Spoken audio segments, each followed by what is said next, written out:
I'm rocking the suburbs, just like Michael Jackson did. I'm rocking the suburbs, except that he was talented.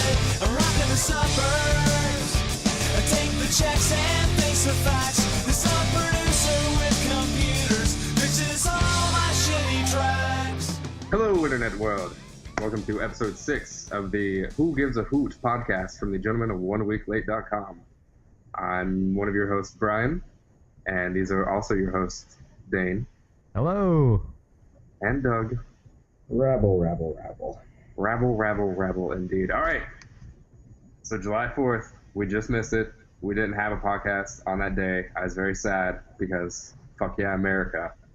We're 238 goddamn years old. I have a question for you guys. In those 238 years, which video game makes you say, fuck yes, America, more than any other video game?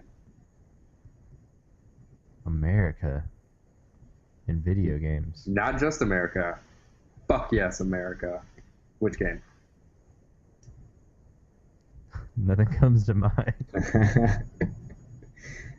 I don't know. Are there patriotic video games out there like that? Call of Duty World at War? Fuck yeah, America. I don't know. I mean, I feel like my answer is fairly obvious because I talk about this game on a weekly basis. Doug, I'm pretty sure you should be able to guess what it is. Drawing a blank right now. Some college sports ball game. No, Assassin's Creed 3. Ball game. It's fucking Assassin's Creed 3. The shittiest game ever made? Yeah, I would say that. I would probably have to say probably some old NES game like Commando or something. I'm gonna have to go with the Bulls versus Blazers in the NBA playoffs for Super Nintendo. Okay. Was that like a standalone game? Yes, you could just play one game. It's the Bulls versus the Blazers, game 5. No, They had all the teams. It was just, I guess that year was the Bulls and the Blazers. They were the big teams in the playoffs, so they based a basketball game around that. They only had the teams from the playoffs, and it was whoever won the last game, the finals, that they would name the game after them. Oh, really? Yeah, every year. Interesting. For a while until I don't know. NBA Jam. Nintendo 64-ish era. Didn't NBA Jam have all the teams on it, though? Yeah. Yeah. So, why would you buy this other game instead of Jam? Well, Jam didn't come to consoles till a little later. It was first it was an arcade game, so. Right, but it was a Super Nintendo game. Yeah, but I mean these other, I don't know what year Jam came out, but I know these other games, I think they're first. The ones, at least the ones that have the year and the Blazers Bulls or whatever title. Pretty sure they're first. Gotcha. Okay. No fact checking. Those are decent answers, but I still say there are better fuck yeah America games out there. I was just pulling stuff out of my ass. I have no idea. I bet if any of us liked Metal Gear Solid, one of us might have said that. That's true. I was Sons never big. of the Patriots. Isn't that the subtitle of 4? I'm changing my pick to Candy Crush. Candy Crush. Doug, have you ever actually played Candy Crush? No, but that's my choice.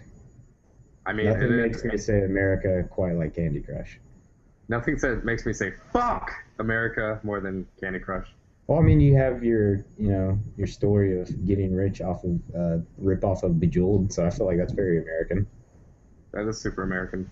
So, yeah, except King is not an American company. Well, they are today. They just like to steal America's money. The greatest American game known to man, Candy Crush. Well, mobile games are dumb, so there's that. They trademarked the word candy and the word saga. Wait, so... Bring back Flappy Bird. Can we use the word candy? Or do we have to pay them a nickel every time we say the word candy now? You Candy, can't candy, use candy, the candy, word candy, candy candy. in the title of your game without paying them money. Candy, candy, candy. How were they allowed that? I have no idea. Also, the word Saga, they have a trademark on, even though there's like a bunch of games that have been using Saga for decades. Right. Yeah, whoever awarded them that is pretty stupid. So I don't know how trademarks work. speaking of fuck yeah America, let's talk about sad face America. I'm talking about the World Cup, Doug. No. Let's talk football. Nap time. Football. See you, Dan. Doug, what happened in your expert opinion? Lay it down for me. There was no hustle. Okay, let's preface this by saying America lost in the second round to Belgium. So it was a 2-1 game. Nobody scored through all of regular time and extra And time. stoppage time, so yeah. Yeah. Or so it went to, through stoppage time. And so we went to extra time, 3 goals in 30 minutes.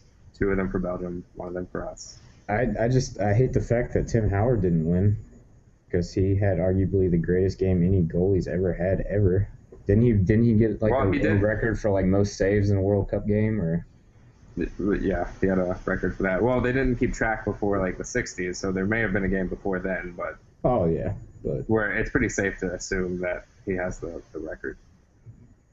It just whenever USA didn't have the ball, I watched the whole game and it just felt like we were kind of just, I don't know, there was just a lack of hustle. I felt like they were just kind of like moving slow. They didn't really seem like they had a will to fight for possession whenever Belgium had it.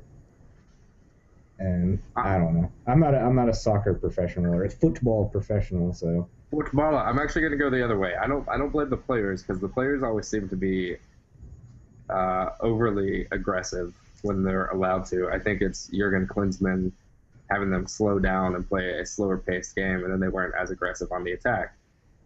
So I don't know if they just didn't feel confident, whatever shape they were using for the game. I don't know, but yeah, you're right. They didn't like play to their full effect until like the last 20 minutes of extra time. That's another thing is when we did have the ball, it didn't feel like we could move it that well because it just felt like the ball would get to like the middle of the pitch and then it would just like change hands over to Belgium. It's like we never really, I don't know, it felt like we never really took time to like get everyone in line. Like we would never like, kick the ball back to get everybody lined up back in position, or it felt like the ball went to the middle of the field and then Belgium got it. Right. And that just felt like the whole story of the game. But I mean, we should have won. Like there's no reason we had to lose like we did. But I guess if you're making 37 shots on a goalie, a few of those are eventually going to go in. So it was just a matter of time. Right. But I think they officially ended up with 17 shots on goal because Howard had 16 saves, but they did have way more shots. They had a lot of shots that were really close. I want to say it was like 37 total shots, and then like 17 you said on goal. Something like that. Yep, it sucks. I mean, but it's the same thing we've done. That's what we did in the last World Cup. We made it through the group stage, and we lost in the first of the knockout rounds, which is officially the second round of the World Cup. And I mean, it's nice to say, hey, we made it as far as Mexico. We made it farther than England or Italy. Well, I mean, you could sit there and say America's not known as this big soccer country, but we're one of the 16 best teams in the world. So right. Yeah, I mean, I think the big thing for soccer that people never realize that why does America suck at soccer? First off, we don't suck. Second, all of our better athletes go to different sports. Yeah. Like, can you imagine LeBron James playing soccer? I mean, you have to. If you're in America, where soccer's like the third or fourth favorite sport in the country, right. It's why would you give yourself a lower profile in the limelight like that? It's like, I would go play football or be in the NBA or like hockey. I guess I don't know. go be a baseball player and make $30 million a year. Nah. But I mean, it was fun, man. I'm still not done watching. I'm going to continue to watch, and I don't know. I'm sure Germany will take it all, but I mean, it was fun.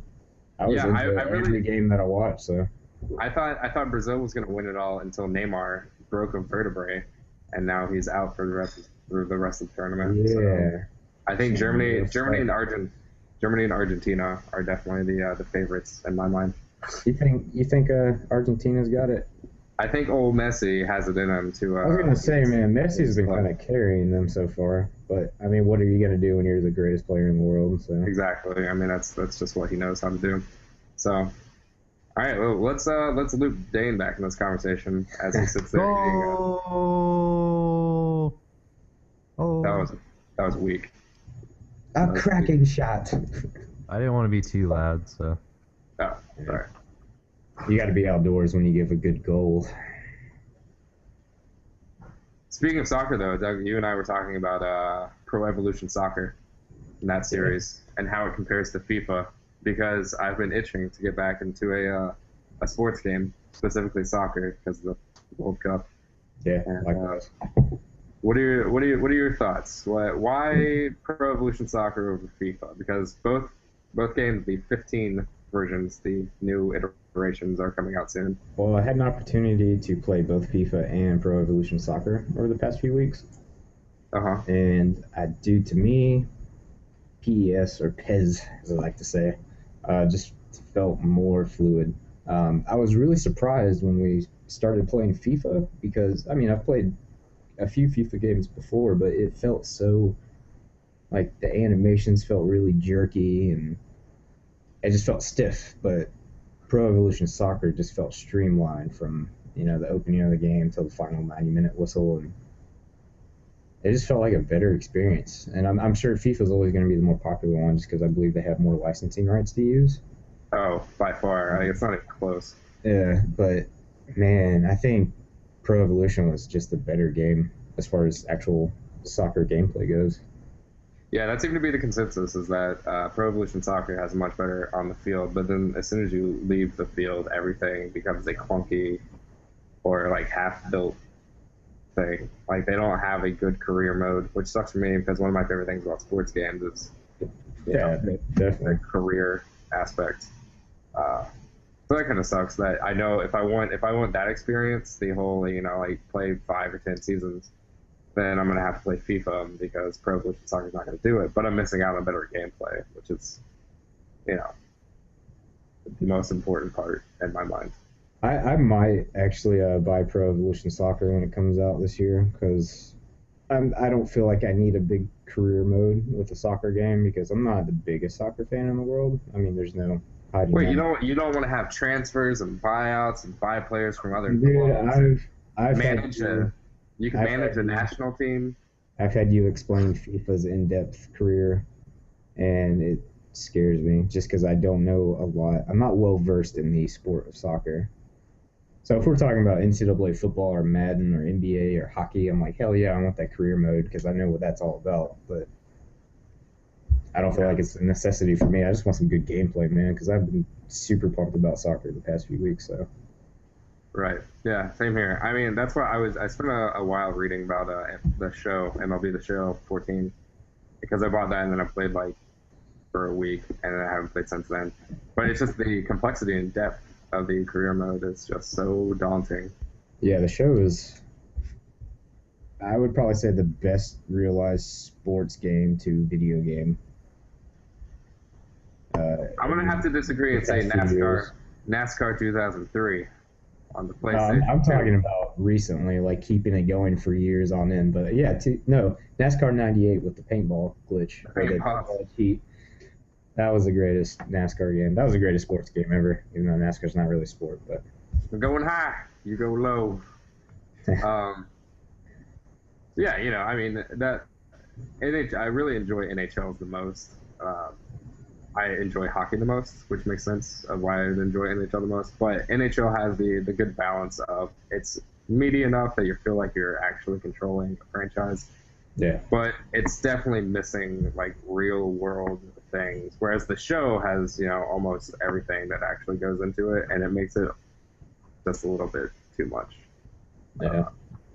But then again, I haven't even started yet, so I haven't played a game in a while. I mean, they're not like that. They're not the highest rated sports game over the past few years for nothing. So I guess right. all that technical stuff is getting in good fans. So I just want Madden 2007 back, or 2005, whichever one, where you set the prices of like concessions and shit. Well, it started. I think 2004 started it, but I think 2005 was the better game because that's when they brought in like the defensive commands, and you could like change your play on the fly. And that was the 2005 was the Mike Vick year, right? Dude, 2005 was a good year for football. Or I guess it was 2004 technically, because you had Madden and then NFL 2K5. Yeah. Which I feel like people think that it's better than it really is, because I've played it within the past few years on PS2. Yeah. It was a good solid game, man, but if I had to choose between that or Madden, I would pick Madden. See, that the way I see that is kind of the same way I see Pro Evolution Soccer and FIFA, and that, you know, Madden 2K5, or not Madden 2K5, and NFL 2K5 was better on the field, but as soon as you like did any like dynasty type stuff, it wasn't nearly as good. No, it had a deep dynasty, man. Did it? Yeah, like it had the whole thing where you're like the owner, like you're sitting in your owner's office, and you could I believe you could change prices and all that stuff too. Yeah, it was deep, man. You got to like take control of like player contracts and all that stuff. It was pretty much the same thing as Madden. It just Madden felt mo better. Much more better. Well, either way, Madden won. So yeah, definitely. Madden's the one we have. I was also, since we're talking about sports games, I was thinking about buying NCAA football 14, since it's the last one forever, basically. No thoughts? No thoughts on that? I don't give a shit anymore. I mean, doesn't it make you sad? We used to play that game more than like any other game. That is of my life the most played game series. I honestly don't care anymore, because the last few games have just been complete and utter crap in my mind. But it's almost unanimous. It's almost unanimous that NCAA 14 was like the best game they've done in this decade. I don't even agree with that, man. I still think 2011 was the best one they've done on current or last gen consoles. But it's when you have the same engine, the same animation, the same game going from the PS2, even the PS1 games, man, all the way up until like 2013. Hey, they got rid of magnetic blocking on 2014, so. Oh, it's still there. No, it's not. It's still there. Yeah, it is. No, you can't have. There are hundreds of people. No, it's still there. Trust me, I've played it recently. It's still there. It's not as bad. It's not as bad, but it's still there. I trust the people on Operation Sports, the hundreds of people that say that. They got their fanboy goggles on, because it's still there. No, you know that Operation Sports is like the most critical of any sports game. You could have a sports game that is perfect, and they would still find flaws with it. That's just agree to disagree. Are you just salty because I always won? I always won. Anyway, you always got to win. Dane, how's Hearthstone? I'm not currently playing Hearthstone. Oh, I thought you were playing while we were talking about sports. I wish I was. Oh yeah, how's your fight stick? You used it this week. You used your fight stick. You put it to use. I tried to use my fight stick. I mean, how far did you get in? Like, I can't reliably do a Hadoken, so like I'm just better with a controller. Explain to me how you do a Hadoken on your fight stick. You know, it's a quarter circle forward and then punch, you know. So some aggressive fight stick here. And on the who's on the receiving end of this Hadoken? Is it Ken? I hope. Well, I mean, I play as Ken, so. Was it Ryu? It's anyone, you know. I take all comers. Yeah. Wait. You take all comers, but you're the one using your fight stick. Yeah. Ah. Well, I mean, sometimes people come over to my house and we play Street Fighter, and I'll let them use the fight stick because. Wait, so they. Oh, cool. So, wait. You let multiple people use your fight stick? Dude, I thought it was like a monogamous monogamous. Can we talk about the ego on this guy? He's just showing off his fight stick. Yeah, people just come over. Hey, here's my fight stick. You want to use it? Well, I Like, mean, no shame. No shame. they see it under the table and like. Wait, can they use it? Do they use it well? Do they use it better than you use it? I don't understand why this joke is so ongoing. I mean, if it goes on for a long time, it's just a big joke. We haven't even seen it. Like, we haven't seen it. We're supposed to be your You friends. should show us your fight stick. You're saying that my fight stick's a big joke? Yeah, it's a big joke. You're talking about how you can't use it. Of course it's a big joke. Maybe it's a small joke. I don't know. You told us last time that it was big and, like, buttony. Buttons everywhere. Long and hard. And that ergonomic grip. Here we go. See Here that it fight is. stick. Wow. It is thick. Yeah, it's pretty thick. That is a I big like- stick. It's very knobby, also. Yeah. So, Hadouken. So wait. So to do the Hadouken, all Do you that have, one more time. you just have to press the right buttons, and then you'll Hadouken everywhere. Okay. So to do a Hadouken, you have to. All right, you do something with the knob, and then you push. Faster than that, though. You gotta do it faster. Well, of do course it you like do. you would if you were playing. Well, I mean, Your you want me to fight put it in my lap and do it off camera? I mean, I prefer not to watch you do it, but that's just personal preference. Anyway, so I can't, like, reliably put out a Hadouken like I can with a controller, so it's not for me. Like, I can't compete, even though I'm terrible at Street Fighter. Well, maybe that's your problem. Dude, what you need to do is you need to take that fight stick into your room, light some candles, maybe play some Barry White or some Marvin Gaye. Burn it? Get to know your stick, dude. Yeah, just spend some quality time with your stick. Just go through the motions. Start slowly. Set that perfect. That's what I tried to I do mean, on 4th of July because I was home alone all day because Trisha worked like all day. So and- when you're home alone all day and your wife is gone, you just play with your fight stick. Well, I played Skyrim for like 11 hours, but I took a 30-minute break to practice my fight stick.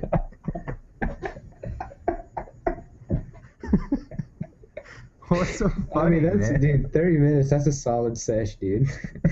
Yeah, I mean that's a good amount of time. I mean, if you do that every day for a couple weeks, you should be cruising along. I just, I can't get out a Hadouken. Like, sometimes it thinks I'm doing a Shoryuken when I'm doing a Hadouken, And I can't have that in a real fight. Do you ever do a premature Hadouken? Well, yeah, I mean, sometimes, and then they just jump right over it, so...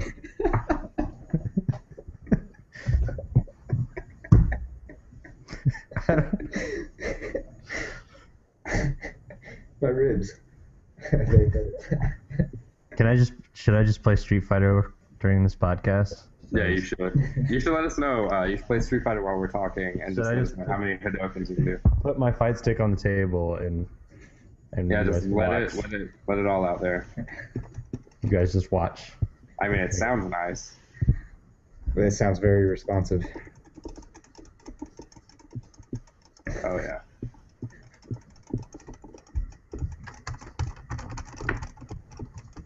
Wait, and you're telling me all that button pressing and shit doesn't get it done? No, man. I'm way better with a controller. I don't. Maybe Uh. maybe that's just what you're used to. I mean, you did live a long time without a fight stick. You said. I did. So the fight stick is relatively new to your body. You got to make it one with your body. Yeah. Are you using both hands? Or are you trying to use one hand? Because sometimes. Oh no, you gotta use both hands. You got one hand for buttons and one hand for the stick. Yeah. Yeah.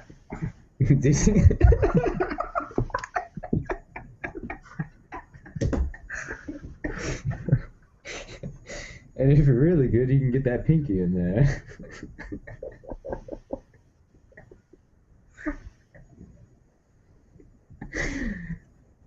Woo. So next week we're gonna have the anatomy of a fight stick. That's the entire podcast is gonna be about that. We'll draw diagrams, have a couple of demonstrations. Some It'll be schematics. great. schematics. yeah, so I didn't play Hearthstone while you guys were talking about sports ball. Well, that's too bad. Have you been playing Hearthstone? I have been playing Hearthstone.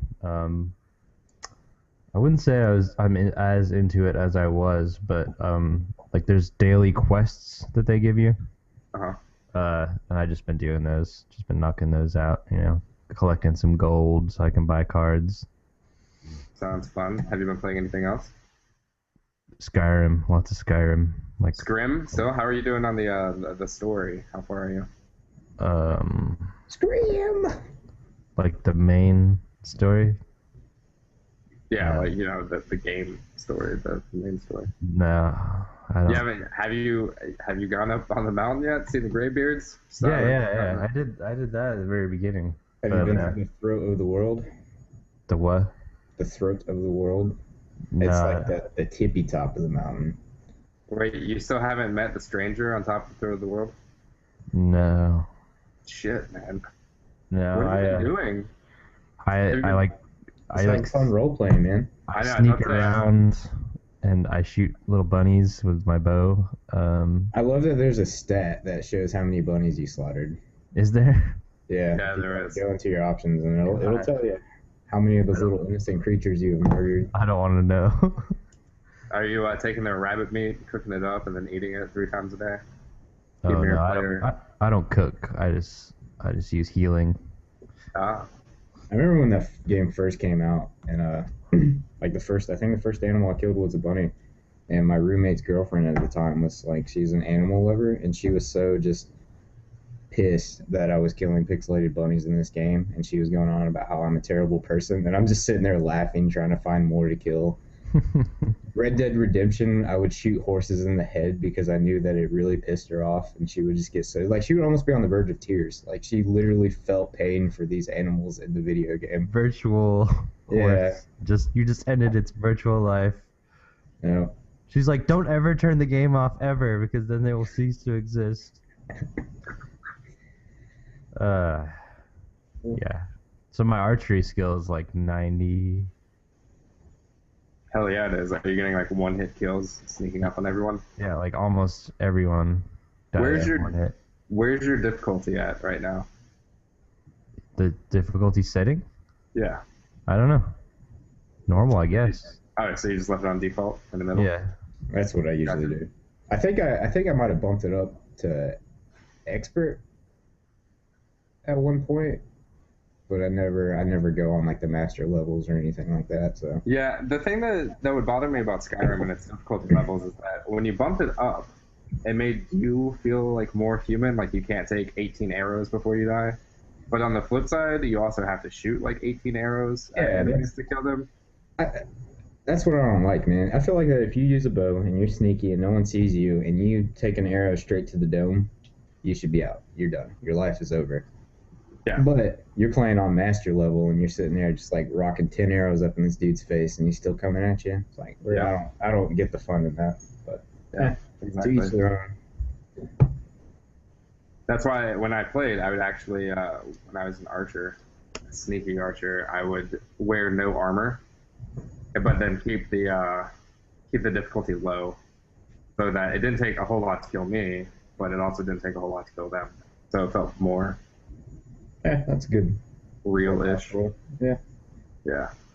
Speaking of Operation Sports earlier, another forum that I used to waste so much time reading. The Elder Scrolls forum? The Elder Scrolls forums. Holy shit, the hours I could get back. I feel like in total I've read 2 or 3 novels worth of Skyrim and Oblivion stuff. It's ridiculous. Dan, have you been on that on the Elder Scrolls website? Oh, you should go. You should go look at the forums and just read everybody's stories. These people get into it hardcore, and it's hilarious. I just play, and but I did happen to hear. I listened to some podcast called The Indoor Kids recently, where they talked about Skyrim for a little bit. Their guest, I forget who the name of their guest was, but they talked about Skyrim, and they said something about smithing. They said people just sit at their computer and play Skyrim and just smith for hours and hours and hours. And I was like, why would they do that? And I typed in Skyrim smithing into Google, and like one of the first like autofill things was Skyrim smithing easy level up. So apparently you can just like at the very beginning of the game, you can go to this cave and get this spell tome for I forget what the word was. Is it like the transformation one where you take it from Yeah. like silver to gold or whatever? Yeah, that's oh, man, what it's Transfixation. something. Yeah. And you just get iron ore and turn it into silver ore and turn that into gold ore and then take it to the smith and turn it into gold Jewelry. ingots, and then you smith two golden rings out of one ingot or something like that, and like that it just like your smithing level just skyrockets so that your like overall level skyrockets. And then I think one of the DLCs or a patch made it so where once you get to 100 you can turn your skill into a legendary skill and get all of those skill points back, and you can put them into other categories. So you can level your smithing up to 100 twice, Right. and get a bunch of levels and a bunch of skill points. And so then do they just take the skill points and put them on like combat stuff?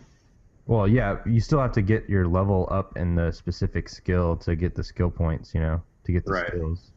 Right. So, but it's still a little bit cheap. I don't know. I might think about doing it because the only skills I have right now are sneak and archery, really. That's all you Yeah. need, man. I always had this debate in my mind of like whether to be an all-around, like a well-rounded, like jack of all trades type player, or the very like niche, like I'm just an archer. I suck with swords or I suck with axes or whatever, and so I'd never use them. And then so I'd always start out with like strong convictions, like yes, I'm just gonna use a bow. And then I start playing, and like 5 hours into it, I'm using a sword, just like hacking and shit. So I think it depends on like if you want to be like an all-around player, yeah, go ahead and cheat the shit out of the smithing stuff. Yeah, I think I might do it just to get through the rest of the game, Yeah, quickly. yeah. I mean, there's the other thing. People would play like through the main story at such a like quick pace that you don't level up that fast, and so it's really easy because all of the enemies that you're facing are super easy because they're also low level. That was another strategy. So. Yeah, I don't know. I've already played Skyrim for like 80 hours or something, and obviously I'm not very far in the story, so. Yeah, you're boned. It's going to be hard from here on out. Although, I will say one annoying thing about Skyrim and Oblivion is that I got so tired of dragons popping up. And in Oblivion, I got tired of seeing the Oblivion gates pop up. And, like, dealing with that shit. You can't just go for a nice ride on your horse. Yeah, the bad thing is that anytime an Oblivion gate popped up, I felt obligated to go in there and finish it. Exactly. Just to get the Sigil Stone, and then you do this. That save cheat, and then you make yourself totally invisible and all this. Yeah. It's like Chameleon. Yeah. Those are good times. Dane, did you play Oblivion? A little bit. I didn't finish the story, but yeah. The story is much better in Oblivion, in my mind. Dude, if they could, which I don't know how I feel about, remasters and all that, but if they could make Oblivion on the Xbox One and PS4, oh, that'd be nice. I probably wouldn't play another game for like a whole year. I still think Oblivion was the better game compared to Skyrim, but it's just so outdated now. That game came out in like 2006, 2005, so. Yeah.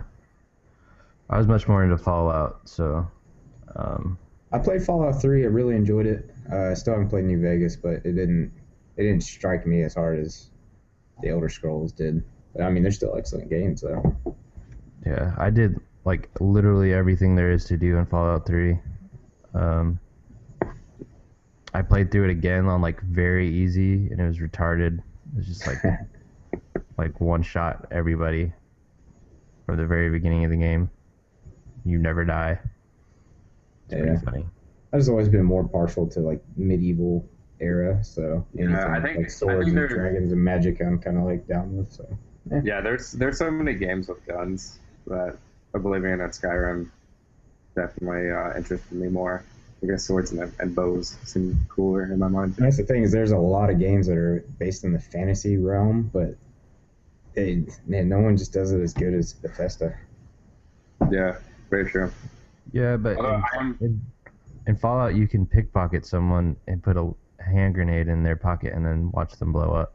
you I do can like you that. can you can pickpocket someone in Put Skyrim poison in their and put pocket. poison, and then watch them just collapse and die. Oh, really? Yeah. I don't use poisons for anything. Like, If you ever get a vial of poison or a bottle of poison, do that. Go to pickpocket them and then just place that bottle in their pocket, and then they'll get poison damage from it. I just Yeah. always thought you had to like put it on a weapon. Nope. Mhm. It doesn't make sense. Like, how would that work in real life if we were to make video games in real life? Like, so you pickpocket someone, drop a little vial of poison in a pocket, they're just like, "Ooh, the fuck is this?" And then open it and drink all of it and then die. Is that the logic there, or is it just like a contact No, thing? it's Where just it's like, you "Oh, just- this poison's in my pocket." You just drop a bottle of poison in their pocket, and they're like, "Meh," and then it just falls to the ground. Right. Like, so you can totally just hang on to like hundreds of these little potion vials, and it's no big deal. But as soon as you put one in somebody's pocket, they just die. Video game logic. Love it. Oh, so Doug, I have exciting news. Yeah. I beat Limbo. Oh, my dog. How'd you like it? I liked it. The ending was very like sombering, wasn't it?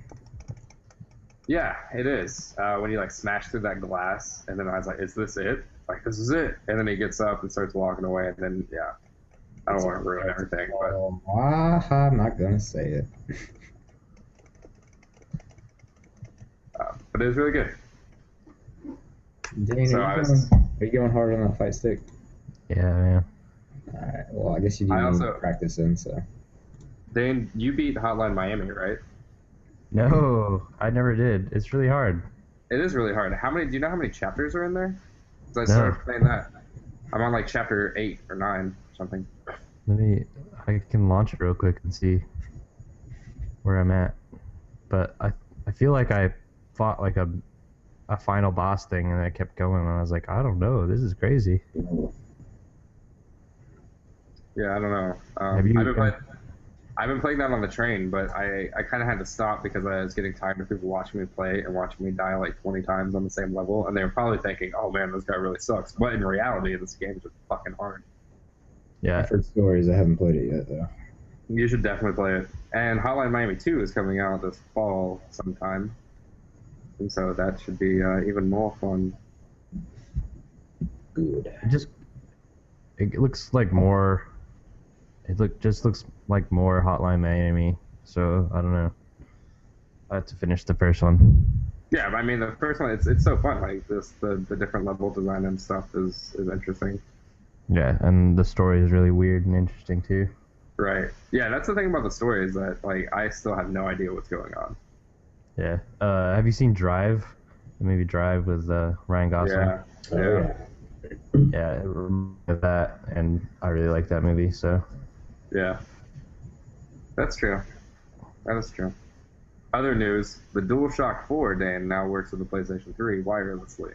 So, Woo! time to get rid of those DualShock 3 controllers. Piece of shit. but not the other way around. Why would you get rid of the DualShock 4? No, I mean DualShock 3 doesn't work on PS4, does it? No, it doesn't. Okay, because I was about to say I have a ton of controllers now for everything. Yay! Yeah, that would have made a lot of sense if they did that. But I have a bunch of controllers for PS3 now, anyway. yeah, Because I have two DualShock 4s. dude, you can play with your fight stick and your DualShocker. So, Well, the fight stick's 360 only, so. well, Well, it might work on Xbox One. I don't know. It has a little Xbox button, so. I don't see why I wouldn't.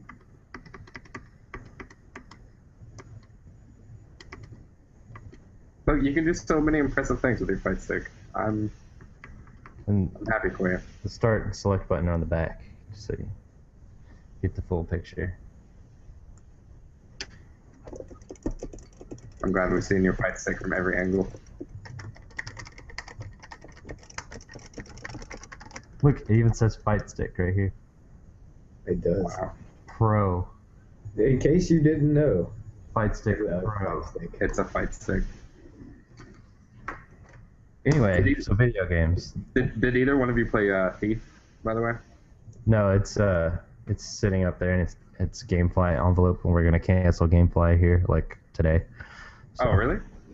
Yeah, because we have had Diablo 3 since March or April, and Thief since June. Yeah, what was May. it, like two or 3 weeks ago? I was like, "Dang, you should let me know how it is," because it's like $15 on Steam, and it's Yeah, still haven't touched it. I still haven't. No, it hasn't even gone into the PS4 once. Wow. It is on sale right now on the PlayStation Network for $26.99. I just keep fucking playing Skyrim. Like, See, you don't. If you own Skyrim, you don't even need GameFly. You just need Skyrim. That's all you need. That game will keep you occupied for at least a full month if you're dedicated. That's true. Skyrim and Hearthstone. I haven't played them both Seriously. at the same time, but There was a time when, like, for a year straight, the only 3 games I played were FIFA, Skyrim, and Assassin's Creed 3. Jesus Christ, man. Talk about that lineup. America. America. All 3 of those games scream America. Skyrim, fuck yeah, America. yeah. I like to think that Skyrim isn't too different than the story of the birth of America. Skyrim's in North Dakota, right? Yes, it is. It's actually based in Skyrim, North Dakota. Yeah. That's why you get all those weird accents. Yeah, that's why they have all those different kingdoms and jarls and Yes. Yarr. Haven't you heard of the Jarls of North Dakota? yeah. I was once an adventurer like you. They still have dragons up there and everything. And then I left North Dakota. Anyway, Video games. so yeah, while you guys were talking about sports ball, if you look in the chat, I posted a link. Did you see it? Yeah, just the manager games. Football manager games are super, super popular, especially in Europe. I was wondering if you had heard of it. Oh, yeah. I mean, these games have been around for a long time. Like, even in the 90s, like, when they were all just text-based, Yeah. they're super popular. Now, they've upgraded them a little bit so that you can, like, watch games. They have, like, player models and stuff. Doug, it's kind of like, remember the NFL head coach games? Oh yeah. And it's just like that, where you take a game like FIFA, make it 10 times more in-depth somehow, and then Yeah, take the gameplay out of it. Oh, it's nuts. Yeah. I know what we're talking about. I've never played them before. Yeah. I think back in my my pirating days, I think I played one, and not proud to admit that. your pirating days. Yeah, You were a pirate? I was a pirate. Yeah, I was a pirate. Like Assassin's Creed 4? Nope. I stopped at Assassin's Creed 3 because nothing could be better than that one. I think the only games I've actually downloaded or pirated is Sid Meier's Pirates. Haha. Because you can't find that game anywhere, and I think like one of the SimCity games, like SimCity 3000 or SimCity 4, whichever one that was. But Yeah. dude, shout out to Sid Meier's Pirates, man. They need to remake that and bring it to current gen consoles because that game is the truth. I've heard good things. I don't think I've ever pirated a game. Well, you are a good man. I don't even think I did. I don't think I downloaded that game. I think I got it from someone. Like, the only thing I can think of that's even close to pirating games would be like, it's coming through my speakers. Can you hear? Fucking Me? up, Dan. Yeah, can hear you. Okay. I just wanted to see where I was at on Hotline Miami. Oh, I'm at the final chapter. No, I'm not. Oh my God, there's so many. How many are there? Oh wait, never mind. All my progress is gone. So yay. Because it says everything's locked. Final chapter, and then 14 before that, so 15 chapters. Oh, so I'm like over halfway there.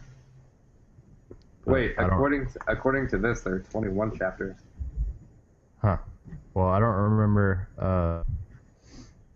where I was, and my progress is all gone, so maybe I'll never play Hotline Miami again. Oh man, that sucks. It is one of those things where it's very daunting. Like once I finish a level, I never want to play it again. Yeah. It's very, I mean, it's rewarding to finish a level, but it's like, it's so fucking frustrating that I just want to get to the end, and now that I have to start from the beginning again, it's not very encouraging. Right. Yeah, I mean, luckily I only pay because I got it during a sale, so I didn't pay much for it, so I don't have a problem just finishing it, being done with it. But I think I got it for like $4.99 or something. yeah, that's the same. Same here. What's up, Doug? Just getting a few good yawns in.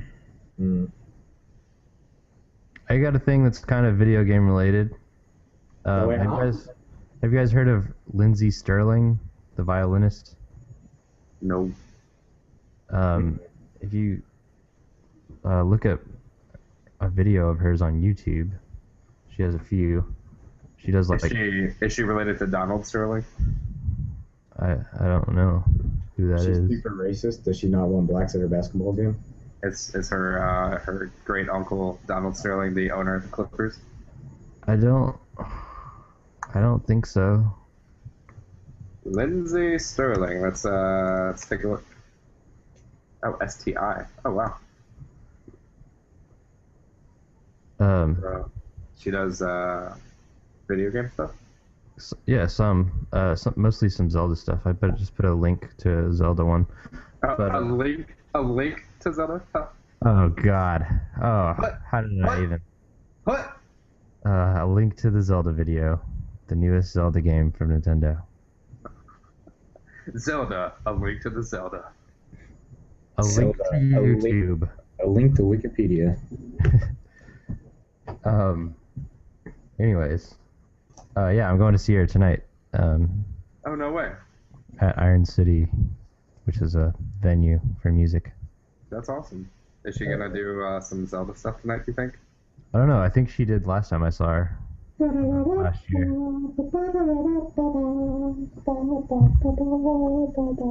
Yeah, that's happening in like 8 hours. So. When did Wind Waker HD come out?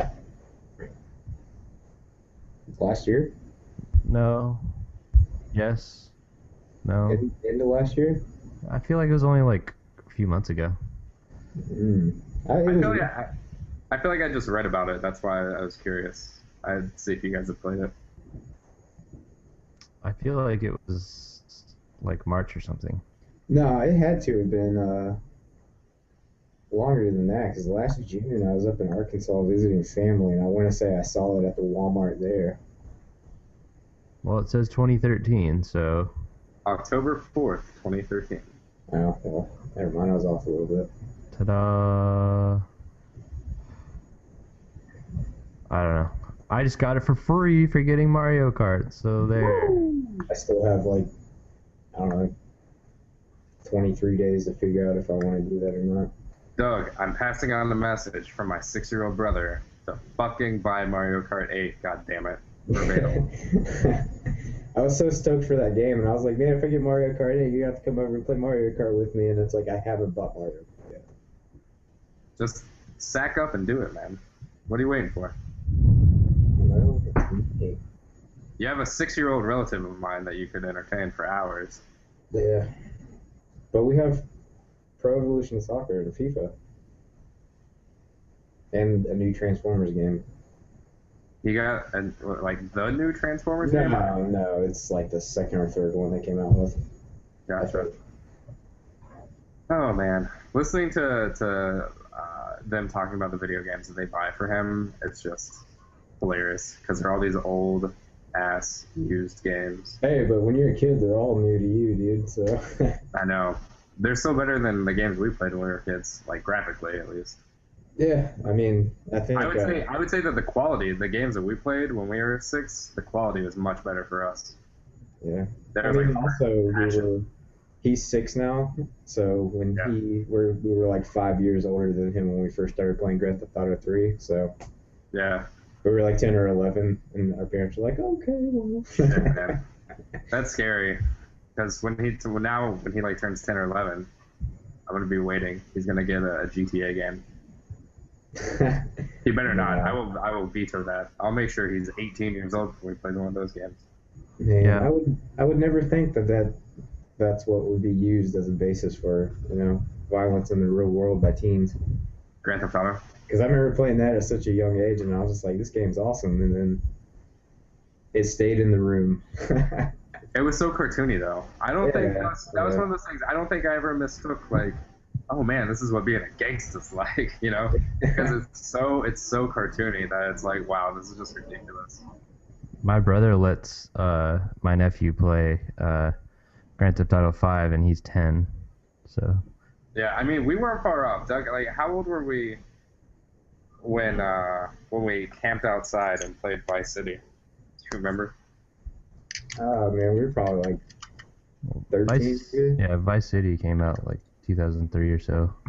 Yeah, and it was like right after it came out. So Doug came over to my house, and we for some reason wanted to camp outside. So we got this tent, Ran extension cords. ran extension cords to plug in this old ass TV whose color was all fucked up. Dude, we had a banana yoo-hoos.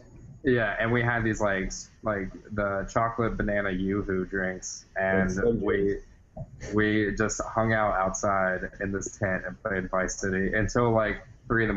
They were like, "You want to sleep inside?" Yeah. Yeah, it's like we have this nice climate-controlled house where we could do the same thing we're doing in this fucking tent, but we're like, nah, man, we gotta rough it. We gotta wrap it. We gotta get our Bear Grylls on and drink our own piss and camp. Play with their own fight sticks. But yeah, Grand Theft Auto games. I'm pretty excited to play 5 when it comes out on PlayStation 4. Yeah, and actually, since we're all in the, still in the mood of celebrating our country's independence, have you guys seen the Independence Day update for Grand Theft Auto? Yeah. It's pretty wild, man. You get a rocket launcher that shoots fireworks, and you get a musket, like a one-round musket that you actually have to reload. That's awesome. But I do kind of feel bad. Like they've done such a great job with free updates, probably because they made so much money on the front end.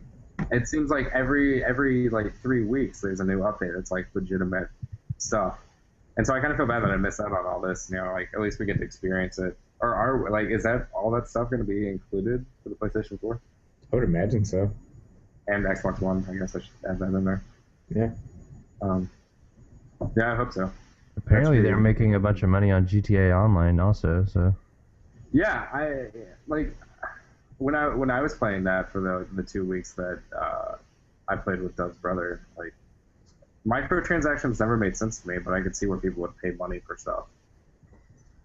So. I've been fighting the urge because I've been playing Forza 5 a lot lately, and there's so many awesome cars that are in like the car packs, and each car pack's like $9. Where you can get them all for like 60, and I think it comes with 10 car packs. But like, it's the first time I've legitimately like really wanted to purchase like add-on stuff like that. Yeah, I think it's interesting, like the cost of DLC. I always think it's too high, but what do I know? It's like Batman, like Arkham City. You pay $60 for the game, and then like for an hour of extra content, it's like 15. Yeah. It's like, are you fucking kidding me? So, who knows? I'm speaking of DLC. I am gonna buy the DLC for Resogun because it's still like my most played PlayStation 4 game. What about Infamous? Oh, you already pre-ordered that, right? Yeah, I already pre-ordered that one. Nice. I don't know why I'm so like partial to Infamous that I'll like stand by it no matter what they do. Because it's like the first really big AAA release on PS4, right? As far as like exclusives go. Yeah. I was kind of hoping that MLB The Show would release some like add-on stuff for like the July 4th jerseys and hats that they were wearing that have all the stars and stripes everywhere. Yeah, that would be cool. But no. Can you get like the throwback jerseys where they're all like the baggy ones from like the 30s and 40s, like they do every now and then? I have no idea, actually. I haven't played enough to know that. That'd be interesting to play a game like that. That would be pretty cool. All right, I'm going to let you guys talk about something for a few minutes while I run and get my charger, and then I'm going to cut this out of the podcast. So BRB. BRB. Puppies. Puppies. You do have the cutest dogs in the world. Puppies. So Thursday is like, 9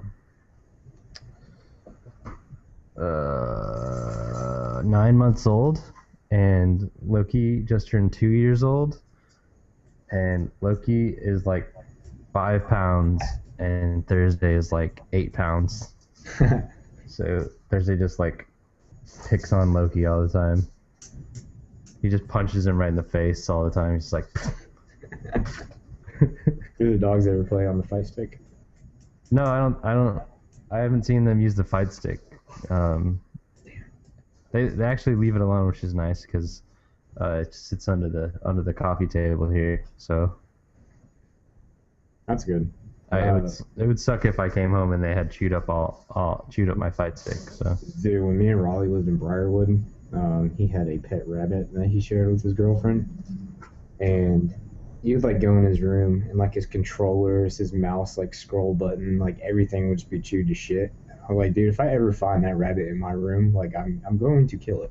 Like, and we'll cook it and I will eat it in front of you.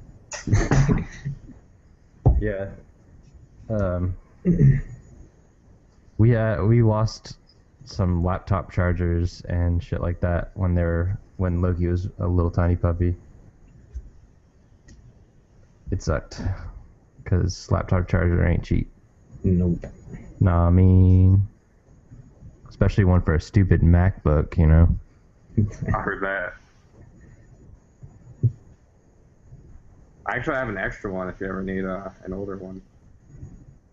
Well, yeah, we don't. Hopefully, he won't chew through it again now that he's 2 years old. But My friend Stephanie got a puppy, and she would always get like a new dog. Like after she would get a dog, and then she would hate the dog and then get rid of it, and then a few weeks would pass, and she'd want another dog. And she got one, and it was like it chewed through like 3 or 4 phone chargers that she kept buying. And one night, she straight up called me just crying because like the dog had chewed up her phone charger for like the 4th time. So she was so emotional about it. I was like, this is what happens when you get a pet and you don't, you gotta keep those things preoccupied so they don't chew your shit.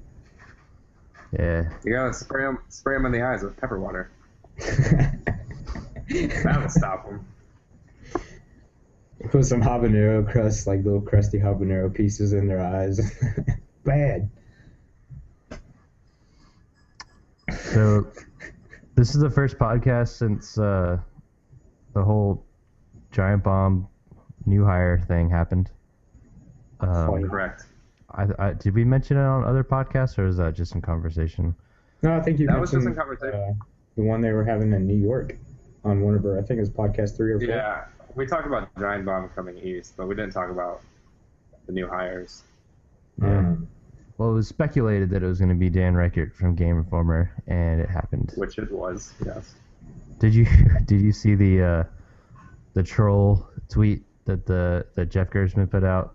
The IGN one with Greg Miller. Yeah. Yeah, it was both guys with Greg. Like, Yeah. IGN's 2 newest employees. It was pretty funny. But then Dan Reichert posted a picture of a soda vending machine, and he was like, The 63 degrees or something like that, or whatever it is. 43 or something like that. 43, yeah. But yeah, this one guy at Giant Bomb has been complaining about that for like the last 2 months, so it was like a dead giveaway. Yeah. Even though pretty much everyone knew it was going to be them. Well, at least it was going to be Dan Reichert. I wasn't entirely sure about the other guy, Jason A. Stryker. Which is kind of interesting because he's like really new to Game Informer. Right. It doesn't actually have a bunch of experience in the video game journalism industry. Wasn't he just a video editor? Yeah, he was Yeah. at Game Informer, but which is what he's going to do at Giant Bomb also. But the fact that Giant Bomb hired him is pretty interesting. I mean, I guess I don't know what he did before Game Informer, but I'm sure he's pretty skilled in that. Like all the video stuff ran fine at Game Informer after he came on. But Right. so the most interesting thing to me, I mean, outside of all this like crazy hate stuff about racism and whatever sexism stuff that has been going on for the last couple of days, but Uh-huh. what, like, I really want to know what Andy McNamara thinks about two of his employees just leaving and going to Giant Bomb. He's the editor in chief, right? Yeah, he's the editor-in-chief of Game Informer. Yeah, I don't know. That's the thing that seemed interesting to me is like, do you think that you would leave Game Informer for Giant Bomb? Like if it was you personally? Me personally, see, that's the thing. I never thought, like, never in the world thought Dan Reichert, of all people, would leave Game Informer, because the way he talks about how much he wanted that job before he got it, and like when he was a kid, he read, like, he has a collection. He still has like these super old ass Game Informer magazines. Like there's some basketball game with Andy McNamara on the cover dunking a basketball when he was like way younger and had like long ass hair. He had that, brought it in and showed it to Andy, and he talks about how he worked at Funko Land, which was GameStop before GameStop. Yeah. And he convinced somebody in the corporate offices to let him go up to the Game Informer office and shoot a commercial for them. So he met them when he was like 16 or something, and then started writing for his college website or something like that, and like started going to E3 every year, and he would say hey to them every time he went there, and like never once mentioned GameSpot, like never once mentioned like having an affinity towards the like Jeff Gerstmann and company. Right. And then just out of the blue, like seeing a tweet like, this is my last episode of Replay, which is their weekly video show at Game Informer.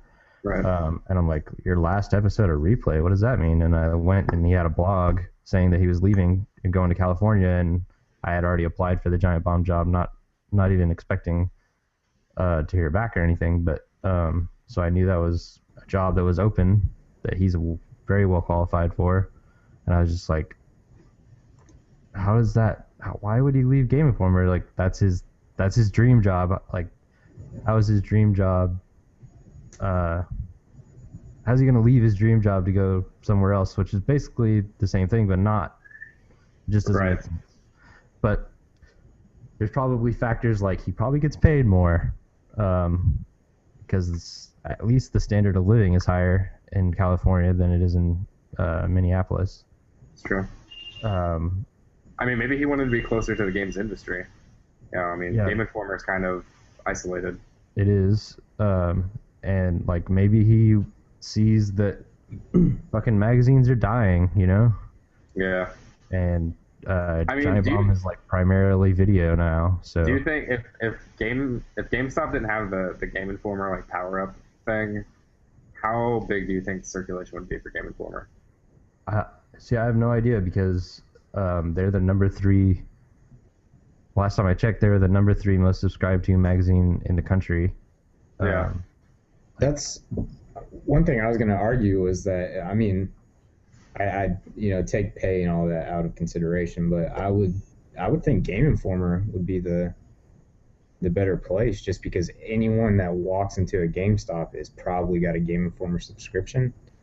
Mm-hmm. So I'm sure your content would be getting out there more. But it's got to be a freedom for like content. Like maybe he's too boxed in at Game Informer, because he is a like huge personality, and he's very oddball, off the wall kind of guy. So maybe there's something about what he could do with Giant Bomb that was more freeing to him. Yeah, I think it has a lot to do with the fact that there's a lot of on-camera video work at Giant Bomb. Like almost every video they do, they're on camera, Right. with the exception of And- quick looks.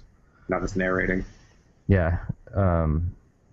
So, and that's kind of where this industry's like moving towards, is personalities, making it personalities. And Jeff Gershman's saying that like the YouTube guys, Jeff Gershman's of Giant Bomb, he's basically their editor in chief. He's basically saying that YouTube guys are going to destroy what game journalism is in its current state, and like how it is right now is not going to exist Right. very soon. He says that all the time now. So he's like, we have to evolve, we have to make new ideas and stuff like that. And they have Patrick Klepek. He's like basically the only person that writes up articles, and his articles aren't like, there's a sale this week, or this game comes out on Tuesday, go check it out. It's more like bullet points than journalism. Yeah, his articles are like, I interviewed this guy about this crazy fucking thing that happened at THQ and blah blah blah. Check this out. Right. Something you would never ever hear about, in the very depths of the industry and stuff like that. And he talked to the developers of what was that, 2048 or whatever, Yeah. the rip off of Threes. Or threes. Yeah. He asked him how do you feel about stealing their game, basically. So, and he writes these long form articles that are really interesting. So Yeah. I mean, that's the thing. That's with Polygon's still one of my favorite sites because it's that long form narrative. It's not just videos, which I like videos, but when I'm at work or something, I can't just pull up videos and start watching them. And to me, it's so much easier to read an article and kind of skim through it than to have to sit and watch a video. yeah, my job, it's easier for me to watch a video while I'm driving than it is to read an article. Right. And I think more people prefer videos over articles. I don't know if people just are tired of reading stuff, Mhm. or if videos, just the seeing things move is more exciting. So I don't know. That's the same thing. Have you seen the Hot Pepper Gaming, their reviews and stuff? Yeah. Not to say that's stupid, but little ideas like that could be so much more successful now because of just some novel thing. How about we review games while we eat hot ass peppers? And then they get actual big time people in the industry to come by and do that stuff. So yeah, I think that's a big thing is, we were talking about with our own website, we stopped writing just because. No one looks at it. Well, because you guys suck, first off. But because no one looks at it, and yeah, it's very repetitive what we can do since we don't do interviews with people and all that stuff. So yeah, you have to think that podcasts and video is going to be the majority of it very soon. There are so many podcasts. It's crazy. Yeah, you could literally fill a 24-hour period with podcasts for gaming, in a week span. Just regular people like us doing this, and then plus all the podcasts. If you look at the major websites, usually they always have one, but mostly 2 or 3 or 4, depending on how big the website is. So, I don't know. It's just, that's the way the media is changing for people. They like to ingest it this way. So, it's all about Twitter. You have to have Twitter, and you have to have video. So, do you want to talk about the crazy sexism, racism stuff? If you want to, I don't know how much there is to talk about. People got really pissed off that they hired these 2 guys from Game Informer that are your just regular old plain white guys. They don't add diversity in that sense. But then at the same time, that, I don't know if Giant Bomb's in a position where they have to hire strictly for diversity. I think they're more interested in hiring for the personality. Dan, why would they hire anyone but Dan? Exactly. People at Giant Bomb love wrestling, and they love being crazy a little bit. And Dan is both a lot crazy and loves wrestling. Who in the world could they hire better than Dan for Giant Bomb? I don't think there could have been a better fit. Greg Miller is not going to leave IGN, so. Right. Exactly. That's the only other but that's huge. I don't think Giant Bomb has enough money to throw at Greg Miller to have him leave IGN. I mean, he's like the face of it. If you look at their advertising, it's Greg and Naomi, and so anyway, yeah, it makes sense to hire Dan. And then the guy that came with him, maybe it's just like a package deal. If they were already like, I don't know. What it at least seems competent at video stuff, so video editing and whatnot. So right. I mean, maybe they wanted somebody that didn't cost a whole lot to train. So someone, and so there's that. I don't know. It's tough because you want to talk about diversity. I mean, diversity in games has been a huge thing this year so far with all the E3 shit with Ubisoft and like women in gaming and people of color in gaming and all that stuff. But I mean, you still look at it, and it's still the majority of just white men. So the odds are, if you're going to hire someone, the majority of your candidate pool is going to be white men. And especially when you look at, like people that they already know. I mean, the Giant Bomb people know the Game Informer people, and they know the IGN people, and they know the Polygon people. Like, they're all like a big group of friends. Yeah. Were they going to hire some like random person from, Birmingham, Alabama? No, they weren't going to do that. Yeah, they wouldn't do that. Why would they do that? It doesn't make any sense. But what I heard, we were like, hey, let's start this podcast. And like, Dane, where are you at? And he's like, I'm in California, Giant Bomb now. I got a job. We're like, well, right.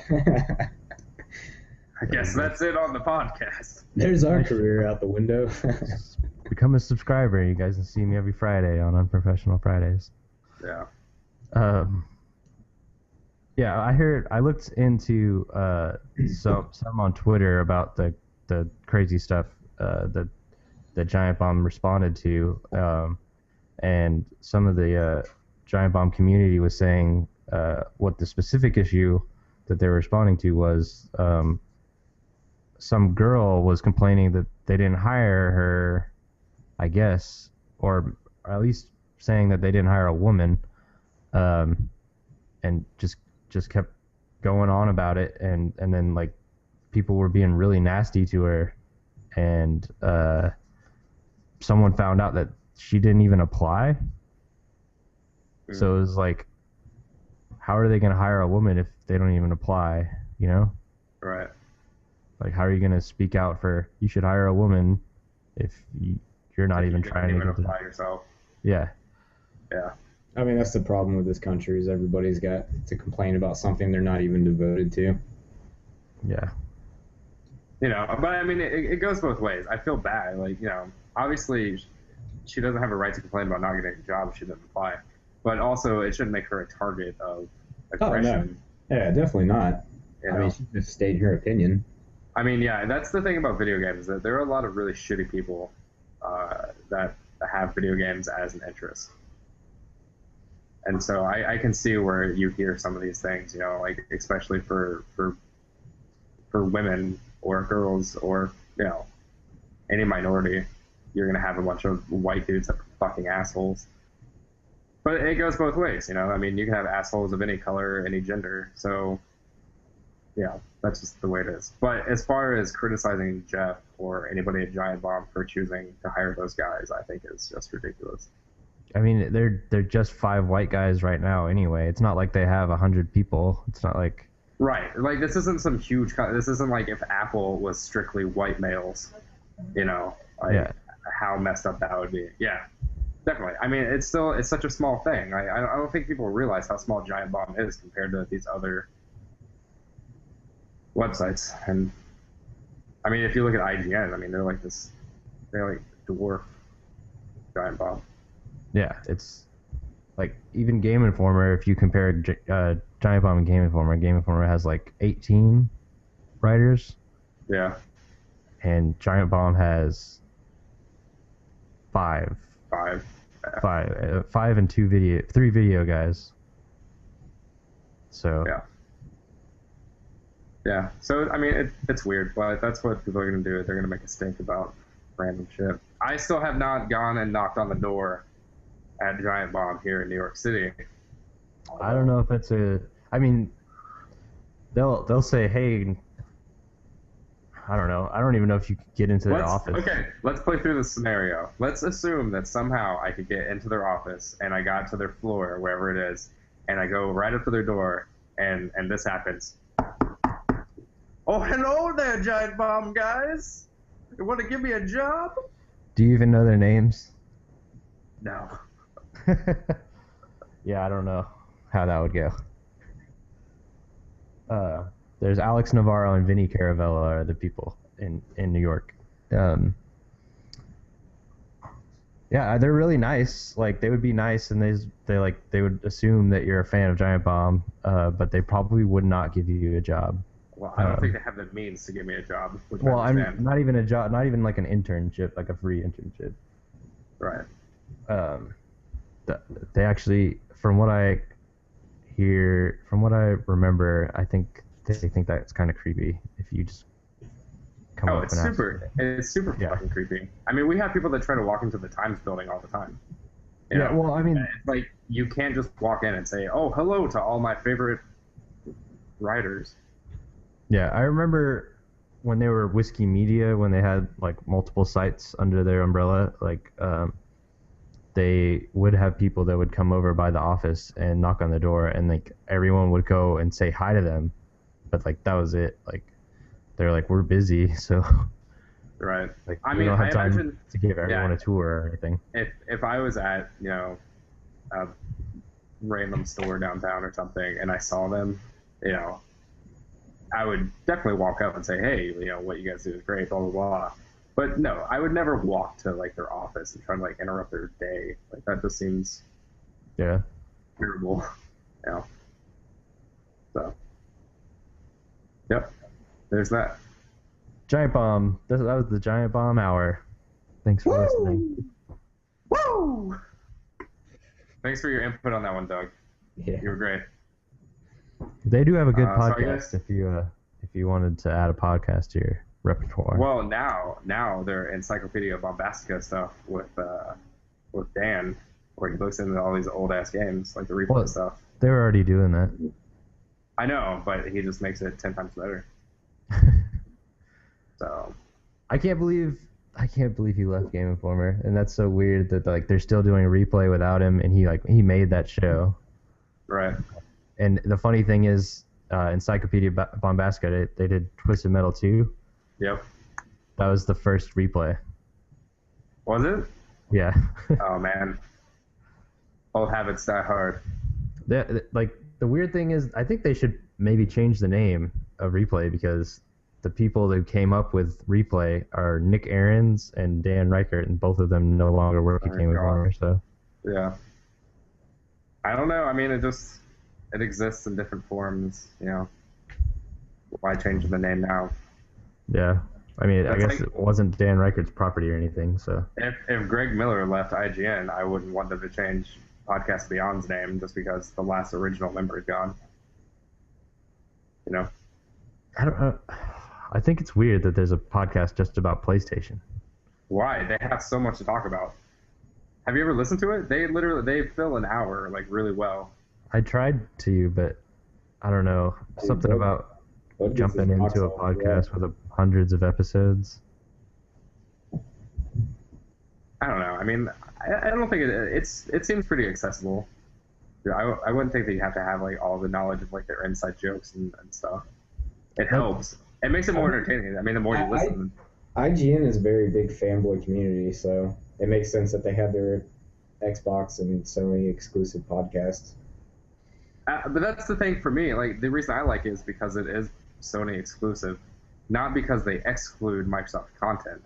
I mean, I wouldn't mind hearing about Microsoft stuff, but I have no reason. It's the same reason I don't go to the Xbox One or the Xbox 360 pages on IGN or any website I go to.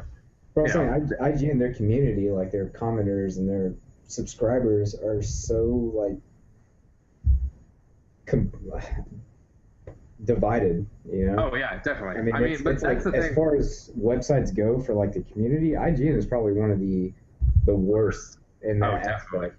Definitely. But that's the thing, is that the writers on there and the editors, they don't influence that. Like, they rail against it. There was a thing and Beyond, they do some bait articles all the time, though.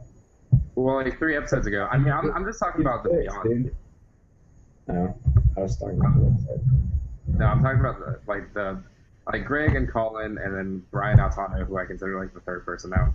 Like, they had a conversation 3 episodes ago or something about how stupid it is to call them fanboys because they say more bad shit about Sony than anybody else. You know, without being like flame war trolls. Yeah, I just think they entice a lot of it with their articles. It's just, I know, but that's the thing about like other people. Like, I know how strongly you feel about fanboys and shit, but it's like as soon as I say something positive about Sony, it doesn't make me a fucking fanboy. No, You know? no. Dude, usually if I call you a fanboy, I'm just picking fun at you because you're the Sony guy, you know. I'm not like sitting there calling you. You're not a fanboy, dude. I would say a fanboy in my eyes is somebody who has never experienced the other side or the other console, and they feel like their purchase has to be justified.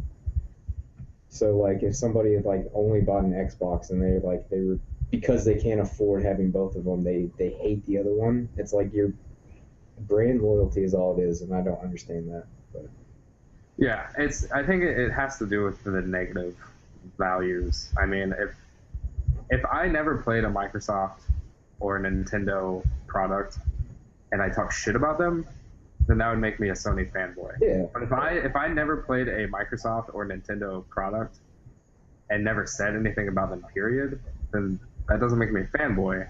It just makes me loyal to Sony. there's like people were making shirts that would say like friends don't let friends play Xbox or friends don't let friends play PlayStation, and it's like, Right. why? Oh, I know. I mean, it's ridiculous, but I think we've talked about fanboys on here before and how ridiculous it is.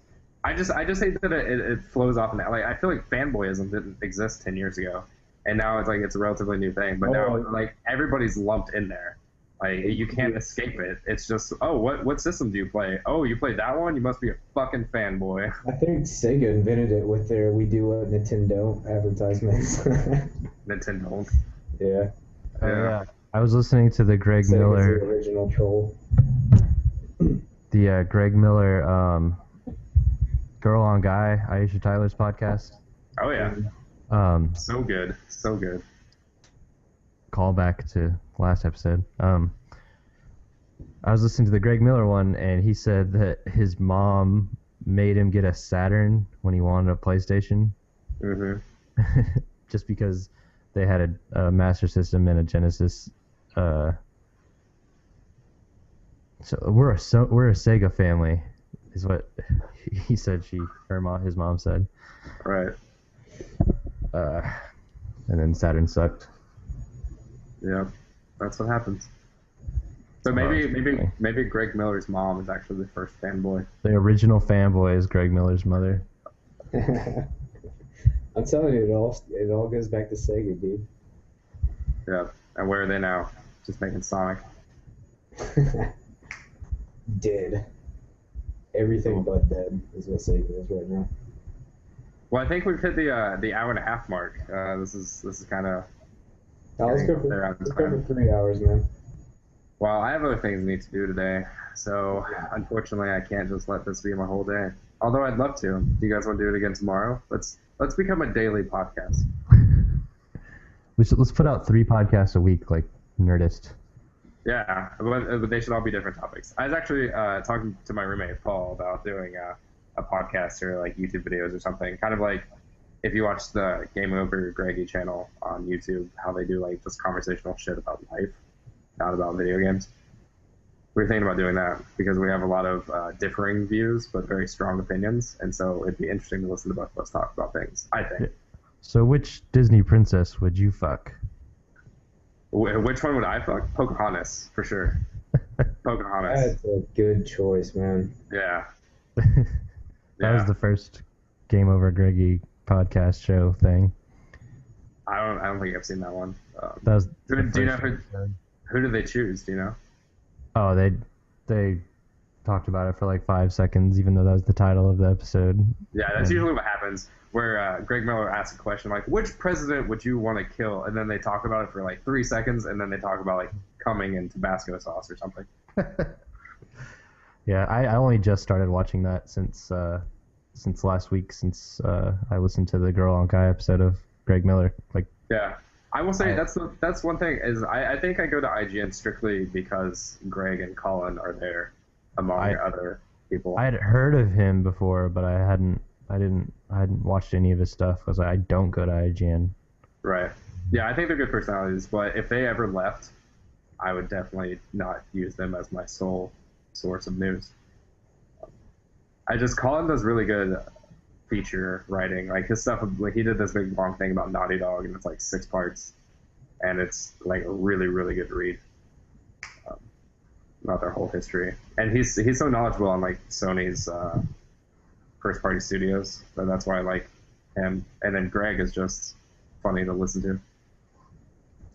Yeah, he was definitely interesting in that podcast, the Aisha Tyler one. Yeah, but though, I mean, all of those Aisha Tyler ones, they're deep, man. They get super serious on there. I looked through the feed of podcasts and I was like, I don't know who any of these people are. I think they're mostly sports people. I don't think they are. I'll have to take a look again. I know the only other one I've listened to is Josh Radner. Oh, I didn't see that, but I listened to Greg Grunberg. She had Greg Grunberg on, who was in Heroes and a bunch of other TV shows. Yeah. No, she's good. The way she interviews people is just perfect. So yeah, it's basically the Nerdist podcast, but with Aisha Tyler instead of Chris Hardwick, which I already listened to the Nerdist one. So yeah, the Nerdist one is really good. I've only listened to a couple of those, but they had Gerard Way from My Chemical Romance on there. That was a good one, and Allison Brie from Community. I was he is a ton of like great people. He did Tom Cruise recently. He's on Tom Hanks twice. Wow. He had Dave Grohl once, I think. Did he? Yeah, pretty sure. I have to go back and listen to that. He had Morgan Freeman a couple weeks ago. We should make it our goal to get Dave Grohl on our podcast. Yeah, that'll happen. I mean, they need publicity, man. You know, new albums coming out, TV show. When we're on like episode 500. I'd be so nervous. I'd just be like, "You're God," and then I'd leave. He would just take your place, Doug. Yeah. All right, Dave. Just sit there. Dave Grohl. Sit there and don't say anything for 5 to 10 minutes. You're now Doug. Well, you know, I had nothing to give on the giant bomb piece we just did for the last hour because I don't know anything about those people. So I figured I would just keep my mouth closed. You gotta spread your wings. Spread your wings. You guys are all IGN, and I'm all Giant Bomb and Game Informer. No, man. I read Polygon more than I read IGN. I read Game Informer. I get those magazines every month. Oh, so do I, actually. I don't go to the website. Everyone does. Everyone gets the fucking magazine. I was actually getting 2 for a while because the person who lived here before me was also obviously a power-up rewards card member. I've heard that a bunch of times. Oh, I got the subscription from the last guy that was here. Yeah. Yeah. All right, that was a podcast. All right, that was a good one. Have a week. About stuff. Don't die this week. We'll be back next week. Frosted Flakes, they're more than good. They're great. Food. All right. One week late gaming at gmail.com is the email address. Y'all don't